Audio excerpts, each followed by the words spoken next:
All right, so let's begin this right now. Let's see. So, let me ask you, do you even own the book? No, Okay. I just listened to it on YouTube. Okay, all right. Nothing wrong with that. I'm not hating. That sounded like confrontational. Like, do you own that book? Do you own the book? Yeah, I own that book. Yeah, I own it. Yeah. I'm not gonna tell you to own it. All right, so essentially, death is a subject that's avoided by humans in general, right? This causes people to sense limitless time, and as a result, people never gain a sense of urgency. And that's the thing is that even we can think about this when we were young, like when we were children, and we had goals. We usually said, "I'll do it some other time." We usually thought about doing our goal not in some specific time, but some abstract time. Like it's almost like a time that you could feel like some other time I'll achieve that goal. Like for me, it was basketball. Like I kept saying, I'll get better next year. I'll get better next year. 25, 26, 27, 28, 29, right? And it's like going from light to darkness. At what point is it dark already? Right? At what point is it like at what point are you really just lying to yourself, right?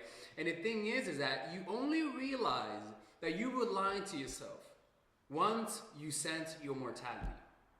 Like once you sense that life is about, like once you sense that you're getting older, suddenly the things you haven't achieved become comes to you with more urgency.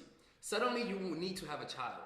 Suddenly you felt bad rejecting that dude in your 20s. That one dude who right now is rich, you know, maybe he has a YouTube channel, right? Yeah, I'm sorry. Trauma's coming back, right? Anyways, but essentially, like, brushes with death illuminates what's really important in life. And the sad part is that illumination is the most powerful gift you can ever come, because that illumination carries wisdom. And the thing is that wisdom, and it sounds like something petty, like something like I'm a wise person, but wisdom has a price.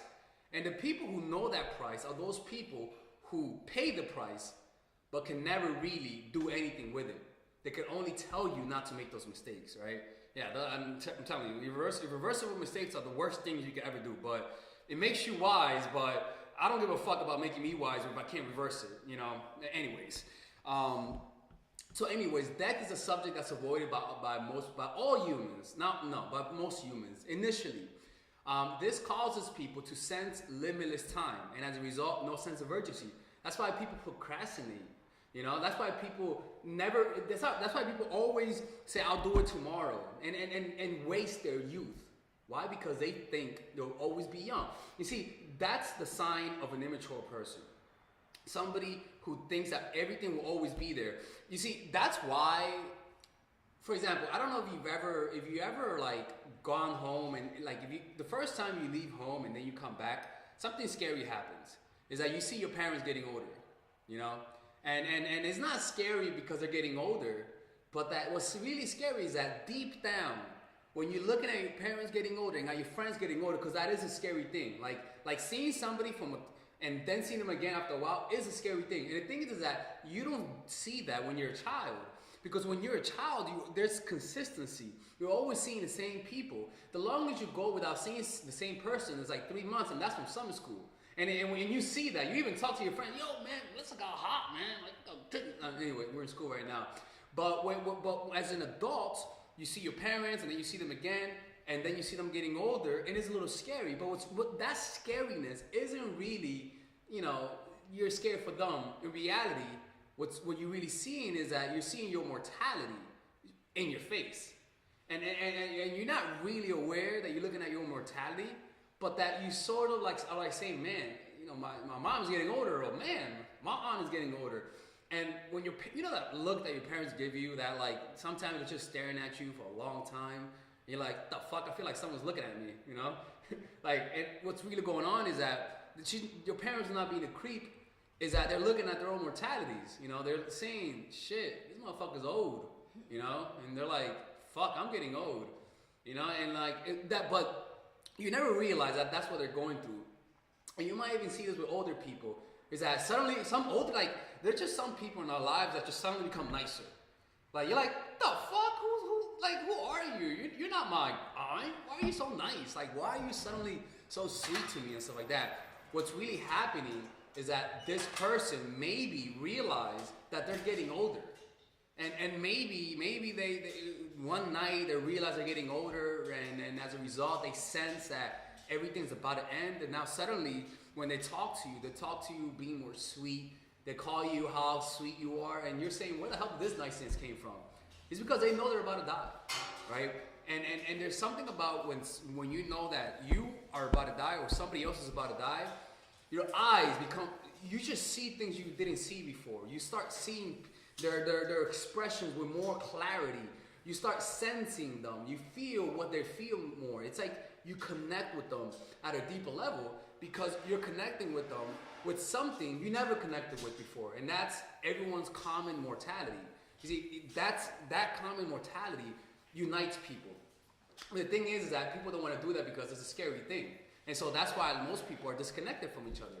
And that disconnection comes from a place from people trying to immortalize themselves, trying to escape the common mortality of most people. So that's why they want to be seen as gods. That's why people want to achieve greatness. They want to escape that inevitableness. So they want to rise above you. They want to be better than you. They want to have they just want to be seen more. But in that desire to be better is to immortalize themselves. Is to unconsciously escape death, you know?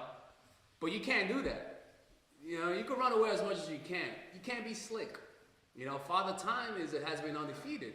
You know, I don't care how great you think you are, the great equalizer is death at the end of the day, you know. Sorry, this is a subject in school. I'm one who refuses to admit my age, so. Right, right, me too, man, me too. But I'm blessed with, you know, I'm healthy, thank God, you know. That's what it's all about, you know. Yeah, man, yeah, and that's, and it's something, it's one of those things that people cling on, like health is one of those strings. When I say string, it's because when you're young, health is one of those things that just comes to you. So it's like, I'm healthy. You know, it's like, right? But when you're old though, that becomes like, you hold on to that shit. Like, it's very important. And the thing is that I'm gonna gauge your level of maturity, and it's not your level of maturity as a way to condescend you, but it's because sometimes you think you're mature because you don't know what more there is. Like, you don't know the thresholds of maturity. You see what I'm saying? So, but put it this way. I forgot what I was going to say. Anyways, let's keep going with this. I lost my train of thought. Although I'm doing this live on YouTube, so nobody knows you're here.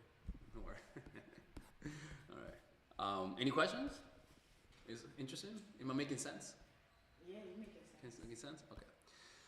So yeah, this causes people to sense limitless time, and as a result, no sense of urgency. Okay. Confronting and accepting death opens our minds to reality. We have a better sense of proportion.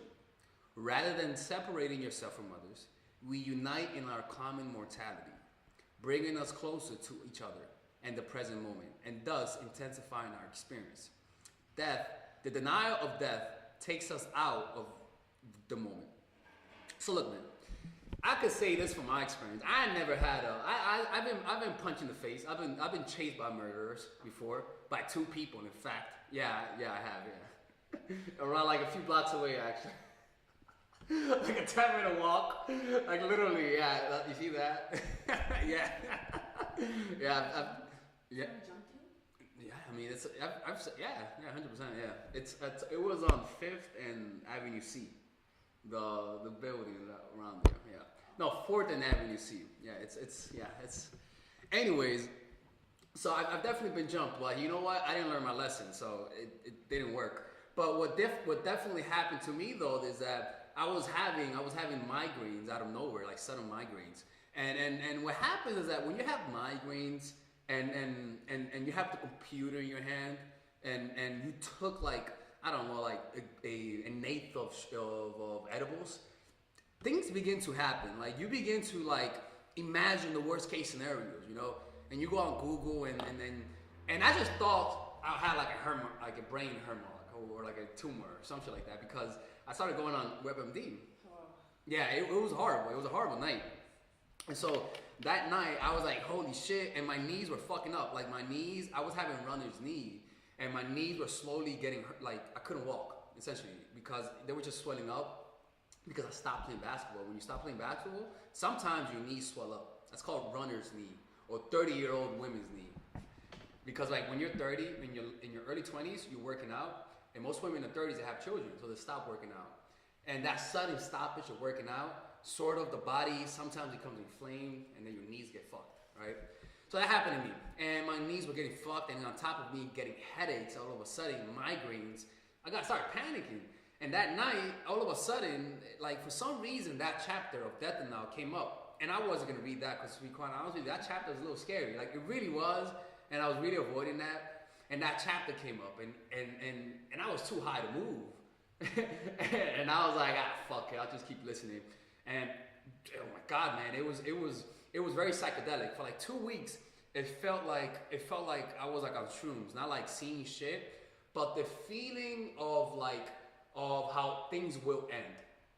It's something that you can't really understand unless you take it. But anyways, the whole time I was thinking of like my parents, I was thinking of my nieces. It's like my thoughts suddenly went from like stupid shit, like from pleasure, from wanting pleasure to what really matters in life, what's like really important, things that a teenager wouldn't think of, like something an old person would think of. Like usually old people care about family, right? And you might not value that, but I mean, there's a reason why people say family is important. I mean, there's a reason why. I mean, there's a real legit reason why that when you don't value family, you can never understand. You can never understand. And this is what it is. The people who say value family, they've seen death. They've seen people in their lives die before. Like if you never had anyone in your life die, you never understand the concept of if I die, you're gonna miss me. And usually when people tell us that, they're usually telling us that because they want you to miss them. So you really don't pay attention to that. Fuck you, you know. They're usually saying that not because there is an advice, but because they're saying that, hey, you're gonna miss me one day. But in reality, you gotta look through that. There's a lot of truth to that. I'm getting ahead of myself, but let's just keep reading. All right. I think the internet's buffering, so we're gonna end this here. All right. So this avoidance of death establishes a pattern that branches out to other aspects of life. For example, always looking for distractions, never seeing reality and or taking responsibility, always fear of the unknown, and being emotional about petty things. Death, the acceptance of death, automatically brings peace. This is the thing, is that when you were a child, you know, you naturally denied death because it's a thought that debilitated you. When you thought of death, you naturally didn't think of your death because you think you can never die. You're a child. You're delusional. You think you're the strongest child in the world. You naturally think of the death of your parents. But what happened when my parents died? And so that brings a lot of fear. And the death of your parents usually means you won't survive. So that thought is something that you just don't even entertain. So naturally, you suppress it. And what tends to happen is that suppression branches out and it affects the way you think. It affects every aspect of the way you think. So suddenly, the thought of death, you gotta distract yourself. So usually, as a result, you naturally look for distractions, right? You never see reality, right? Because death denial is not seeing reality for what it is, right?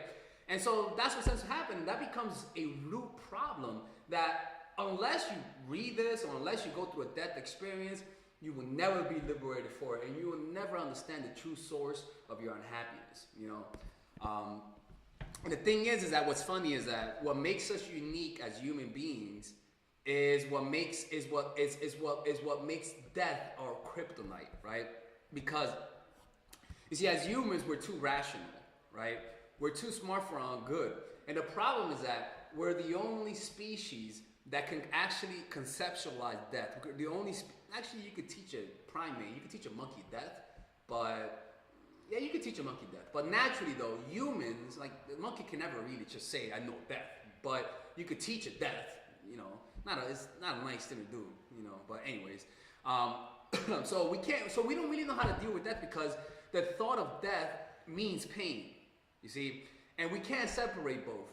So as a result of it, it's something that because we could rationalize it, it's a gift that we don't want. You know, we want to be able to think. We want to be able to think of the future. We want to be able to plan and understand things.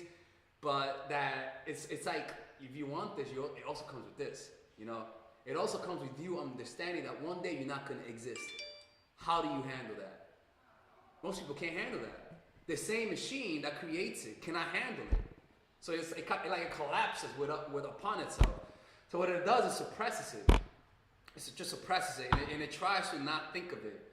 But what happens is that it creates calluses, right? It creates calluses. It's kind of like when you have arthritis, right? There's no cushion, so it just creates calluses, and the bone, the cartilage breaks down where it becomes bone on bone, and then suddenly you have inflammation, and that's what's quote unquote suppression, right? Like the knee becomes inflamed, it can't move, it becomes immobile. Why?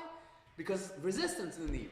The same thing with our minds. We're stressed out, we're unhappy. What that is that all of that resistance comes because you haven't accepted death. And that accumulation, feelings upon feelings and feelings, and never really processing them, never really accepting death and meditating upon it, produces emotions that when you grow up, you can't understand it because it just goes so far back into your past that you got to read this book to understand it.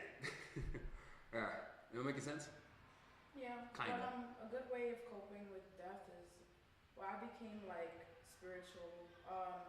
Not spiritual as in like going to church and God, but like spiritual as in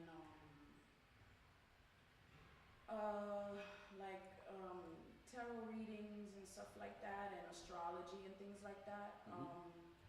So just I guess me realizing that there's more to life, that death is a part of life. It just becomes a little bit more easier to understand. Mm-hmm. Yeah. What do you mean understand though? What do I mean understand? That we don't really die. I mean, like, we have a purpose in this life, a soul purpose, and I feel like the point of life is just for us to work towards our purpose. And once we work towards our purpose, there's no meaning for us to be here anymore. So, I mean, I believe in reincarnation and things like that. So, I just feel like as in life, we have certain lives where we need to learn certain lessons. And this is just one of the many lives that we do have. But, like, I believe in reincarnation. So, I don't think it's just you die and then that's it. Yeah, yeah. I mean, like, yeah. I mean, it's kind of like, yeah. I was thinking today how like the book, I was reading a book, it talked about how everything has its ups and downs and how like every moment is a phase in life, right? So it's kind of like when you know your happy moments and you know your sad moments, but when you're a child, you don't know that's a happy moment. You know, yeah, you don't know that phase. Like you have no reference. Like you can't really appreciate that moment. And it's kind of like we can't think back at like how do we feel before existing? Yeah. Like how was that? Is that I don't know. That's true. You know? That's true, but like, see, when I go deep into like astrology, I believe in past lives as well. So your past life could say a lot about you for this life. So The thing is, there's so many forms of life. Is like conscious or the kind of life that's not conscious of itself. I mean, I just let me be born another human and just make it New York City. I don't want to be born in India, Mumbai. That's too much risk. You know, it could be anyone. But yeah, man, that's all right. Let's keep going because I'm really going out of the subject. And speaking of that, though, about religion, and that's why religion came up, right? The thing is that what makes us unique is our rational mind out of all humans, because every other human can communicate. So language is not a unique quality. So what makes our language unique isn't communicating emotion, because clearly you communicate emotion, isn't communicating intent, because clearly wolves communicate intent, you communicate strategies. Wolves tell, hey, be here, be there, and for some reason they're able to communicate. What makes the human language unique is our ability to create fiction, to talk about what doesn't exist, right? A monkey can say, ooh, ah, ooh, which means like there's a fucking line there, but a monkey can be, ooh, ah, ooh. A monkey can't use that and say there was a line 5 minutes away down the block. Like, that's what human language is able to talk about what's not there. Or what could, so with that ability to talk about what doesn't exist, you could maybe talk about what could exist through using what exists. And maybe using what exists and saying, okay, if that exists and that exists, maybe that exists. And so you just create a whole bunch of hypotheses, maybe that exists. You know, that's how we create what's reality. But the thing is that same thing then, you could also say, maybe if we die, maybe we could go there. And so that part, to create that language that we talk about, that we use to talk about fiction, also leads to religion, right? And so we could say, maybe if we die, we could go there. So we were able to redirect that fear and say, oh, maybe God exists and this is where we're going. And so back then we were able to deal with that fear of death. And so maybe you thought of dying and you didn't fear dying because you're going to heaven. You created a fiction. So there's no fear of death. The problem though is that right now we're too rational. Right now we know that's bullshit, unless you believe in that, right? But we know that we're not going to God unless you believe that, right? I don't. So we don't have that scaffolding anymore, right? We don't have that no more. I mean, so what do you believe in now? You said you were really religious. Yeah. When you were younger. I can contrast. When I was younger, I didn't fear dying because I was going to heaven. Like, I'm like, God wasn't going to catch me by surprise. I was always asking forgiveness 24/7. Like, sorry, God. Right? Like, I was like, he's not going to catch me by surprise. But but technically, though, I did have it. Right now, I mean, for me, I don't know where I'll go. I mean, for me, dying, you see, dying is more of a like Robert Greene says that to deal with death, just see it as like joining the brotherhood of death, like as a tribe. Like it's not like, because we have a cool group, a mental cool group. People who are alive are the cool group. The dead people are the uncool group. Like, seriously, we think of young people as the cool group and old people as the uncool group, right? And if you're young, you're cool, and if you're old, you're not cool, right? So that we really have valued youth over old, alive over dead. We valued it, and so that value makes people who are alive as a cool thing. And sometimes the people who are alive are suffering more than the people who are dead. I mean, and the fuck, is that crazy? Sorry, I'm not speaking loud. That's a fact. But like, some people who are alive want to be dead. So it's kind of like, okay, it's not saying that I want you to want to be dead. That's not what we're saying. I'm not saying to want to join death so much that you die. What I'm saying is that you gotta learn you gotta see what's good and, like, I'm not saying what's good and bad, but like, you gotta learn how to use your brain and so that you can learn how to deal with death better. In other words, when you're alive, take pride in life, but also take pride in death, because you're either gonna have to take pride in death or not take pride in death and still die. I mean, it's gonna happen one or the other, you know. So we're just trying to teach each other, and I'm not trying to teach you guys because I don't want to die.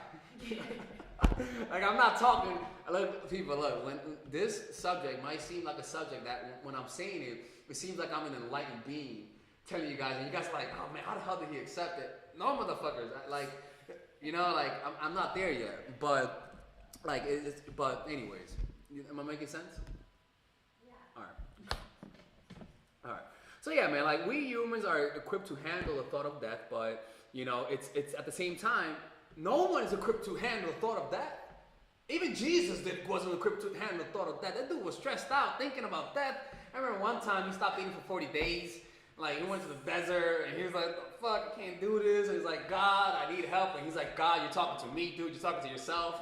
Like, like, even Jesus struggled with death. I mean, Jesus Christ, no pun intended. But, you know, like, it's nobody wants to die, you know. But then, as you can see though, death is a weight, right? It's a weight. And how do you become stronger? Through picking up that weight and lifting it. And heck, I know you guys worked out before. The first time you lifted that 10-pound weight, it was heavy. Next week, it's heavy, but it's not that heavy. Then 2 weeks, you know what? You gotta amp it up. This is too much. That's how it is. The weight of death is gonna come.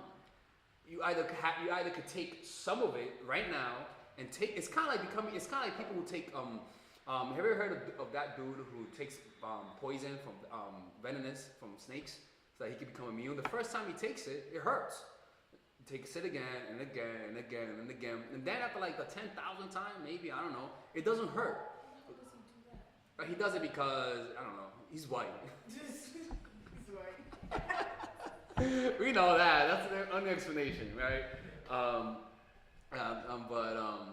Seriously though, he is white. But he says it because he's trying to help people find different ways to use venom to cure disease and stuff like that. Anyways, so the more he did it, the more the weight of the less the venom had on him.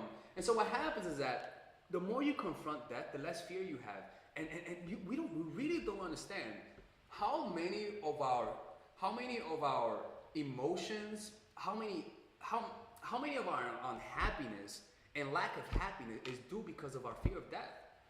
Like, next week we're gonna go over how to overcome the fear of death with strategies, but so I'm not gonna get into how to overcome it, right? But I really just want to go with this thing that I'm reading because I always get distracted because it's too interesting. All right. So let's keep going back to this. So the thought of death, we can't separate pain with the thought of death, right? Pain, right? And that's why it's hard to accept it because it's pain. Look, if death wasn't painful, okay, I could maybe accept it. But because it's painful, it's not like you're being tickled. You're being murdered by your own body, man. I mean, like literally. I mean, what? I heard it wasn't painful. Who told you that? Well, it's just a spiritual thing. So I was looking at some cards, and apparently the person that passed away wasn't in pain. So you don't know if it's painful. I mean, maybe he got shot perfectly in the head. I don't know. Oh, yeah, he did. Yeah, that's something. There you go. That's not painful. Hey man, it's called a headshot for a reason. All right, so our ancestors created the world of spirits to combat this fear, and it made it more appealing, right? It made death easier to handle. Today more, you see, now we're getting back on subject. Today more, we're more rational. But you see, what I notice is that like I get ahead, and then I'll read, and it's literally verbatim what I said, which is kind of interesting. Today we are more rational. So we are left. Actually, we aren't more rational today. We're more emotional. Politics makes it. Actually, we're the same shit. We believed in religion. We were irrational, and now we're more political. So we're still irrational. All right. So he lied. We are left with the anxieties of death.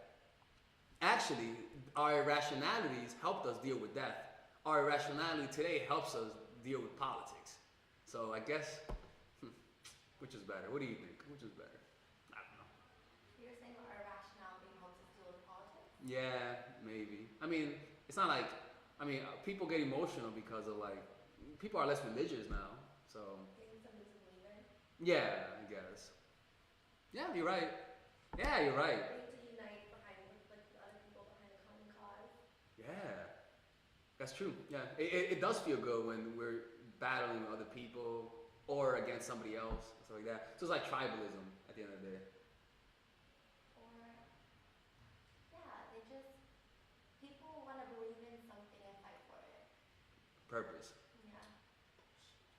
Hey man, it is what it is, man.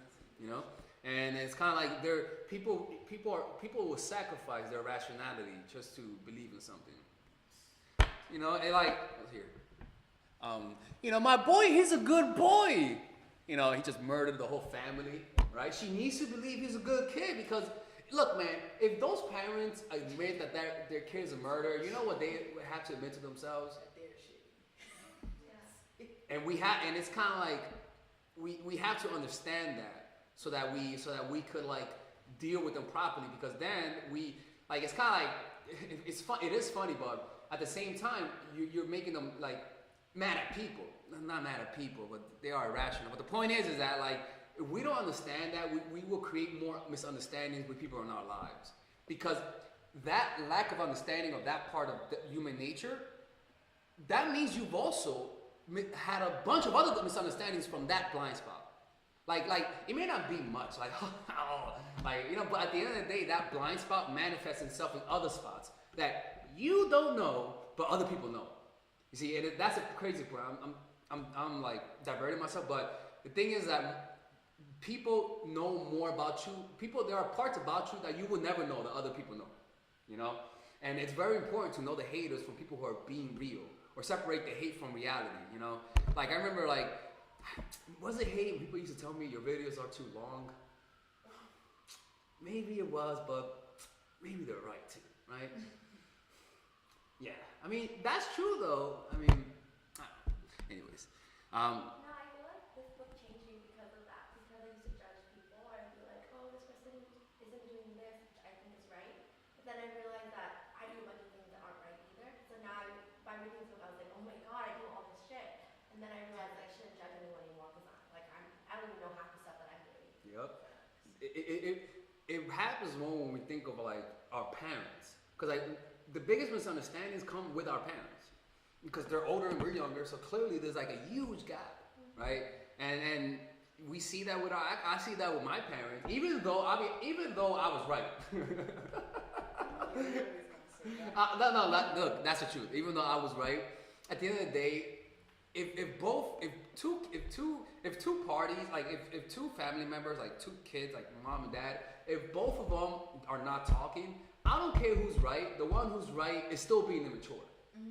Because at the end of the day, the one who's right and they're not talking to the person who's wrong because they're standing their ground, you're suffering too, my dude. You're spotting your face. You're spotting your face to spite your nose, right? And we can see that we could just see that and also, I don't know, that's just something that it's one of those things. I like to think that I'm rational, and it's crazy, like thinking moments when you thought you were rational, thinking back and noticing how irrational you are is a little scary, because you're like, I was so convinced that I was right.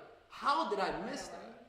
You know, I think it's important to ask ourselves what patterns cause us to miss this. And then just notice what pattern. What did you feel? What were you thinking? Okay. And so anytime you see that pattern, no matter how certain you feel, you might be in the grips of your irrationality. You know, and because it's good that we're catching this now, man, because we don't understand, like there's a huge gap of experience between who we are, between us and like older people. The brains of an older person in their 60s and 70s is on a completely different realm. They're about to die. The thoughts they have, the repetitive thoughts they have, are completely different from ours. Our thoughts are still in a fantasy. We think we have unlimited time. Their thoughts are more towards the end.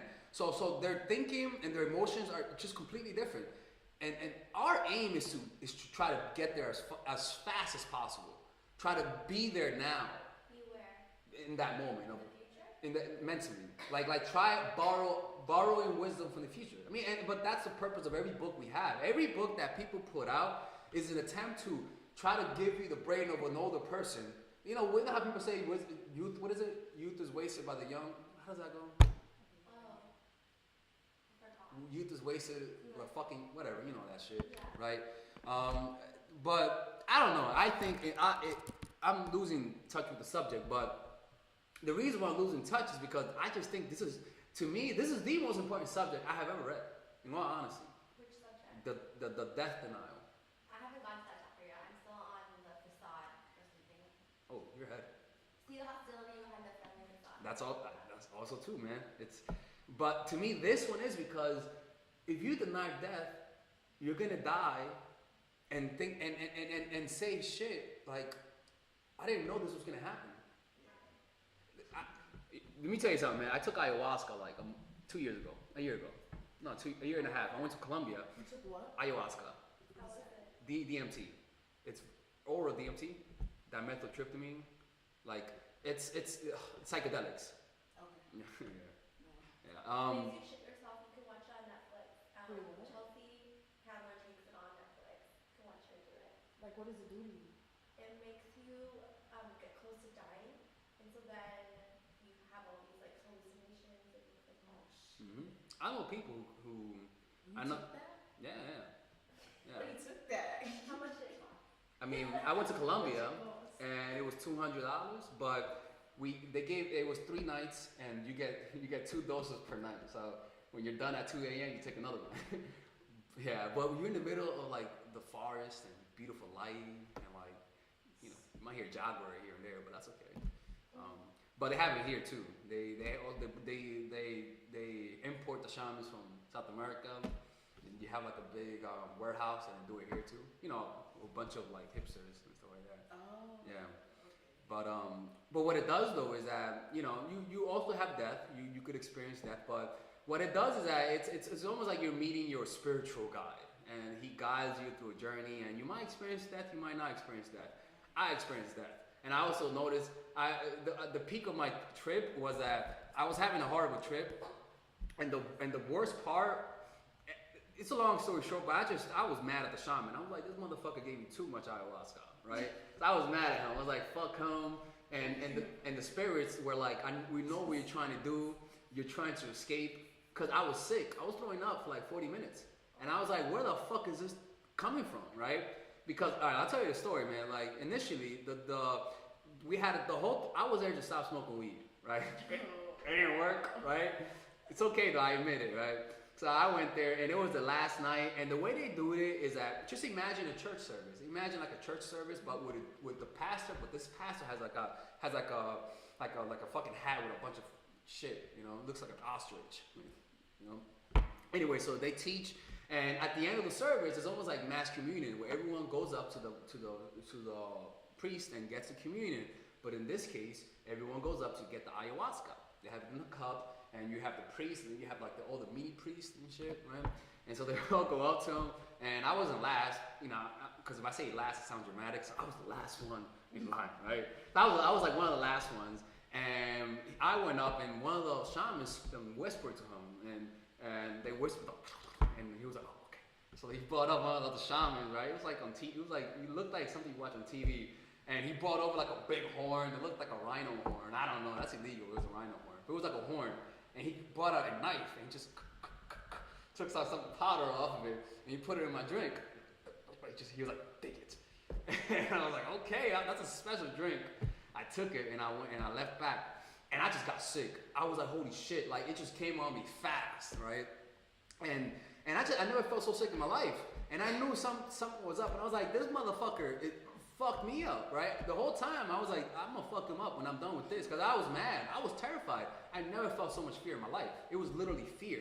And I just felt like, I just wanted it to end. I just didn't want to continue. And when you want it to end and it can't, that's when you're like, what the fuck am I doing in Colombia? I'm like, what am I doing here, man? And so for 40 minutes, I was like battling, and it was like an intense, like the whole room. Were you by yourself? Well, we were in a room, and like I had like a mini queen bed and someone next to me. It was like 6 people in a room like this big, no, 10 people in a room like this big, and the beds were like around. But the shamans were outside, and anytime they heard somebody pick up a bag, it meant that they were about to throw up, and saying they will come in and be there, but they don't help you. They just stand over you and just look, right? But the thing is that what they do is that they let you. What that is that they let you feel fear, but you know someone's there. So you're able to feel fear without being alone. It's like being alone in the dark, but with somebody there. It's fearful, but it's comforting, right? So they're there and like dressed up like shamans. Like literally, imagine how you would see a shaman, like literally from top to bottom. And so in my eyes, they grew. They looked like 12 feet tall, right? And their faces looked like Mayans, like Mayan warriors. Their faces were like with black, looked like they were going to war. And they just looked like powerful warriors to me. And they were short, and they just came up to me, and I was like, I'm afraid. I was holding on to them. And then suddenly, I remember somebody told me, I started singing because I was afraid, and then suddenly they came with fucking instruments. They came with flutes. And I'm like, these motherfuckers are pros, man. I'm like... Is it real? Is that really happening? Huh? Is that really happening? Yeah, they came in with flutes, and they actually started doing it with the right rhythm. It was amazing. And then suddenly the thoughts came up, and they were like, in my mind, something told me, your mom is crazy. Your mom's What? And then I calmed down, and I was like, all right, that's why. Okay. That's why what? That's, I mean, Wait, you say your mom? yeah, the spirit said your mom is crazy. Either he was trying to insult my mama, or it was a revelation. It was like, oh, this whole time you thought she was sane, but in reality, she's just crazy, dude. Why are you taking her seriously? Like, it's your mom. Like, she's going through shit. You know, you're smarter. You don't need to be, you be the more mature one. She's the one that's going through stuff. So relax. You know, don't take her that seriously. Those attacks are not personal. And so that turmoil, all that crazy shit wasn't really because I was scared. It was really my emotions. And realizing she's crazy, realizing that, hey, dude, like, she's not really angry at you. She's really trying to help you. She's scared. It's just human nature. Have compassion. That's what helped, right? I didn't stop smoking weed, though. But I realized, I sensed that. I realized that, because also in the trip, I also became an 80-year-old man. And I felt myself becoming older. And I felt like my body felt shriveled. It wasn't scary, but I was just like, fuck, I'm old and shit. And I felt like time speeding up. And I literally became an 86-year-old man. Because I'm like, I don't like that age anymore. I'm like, because when I become 86, I'm like, let's just make it to 87, right? Right? But I became an 80-year-old man, and I felt that. I felt being an 80-year-old man. Like, I felt almost dying and like, shit, I didn't do shit. And then I came back. And it's kind of like, it's almost like not being able to walk and being able to walk and running. You're like, holy shit. Huh? Oh yeah. Like when I see old people, I don't see them as they've always been old.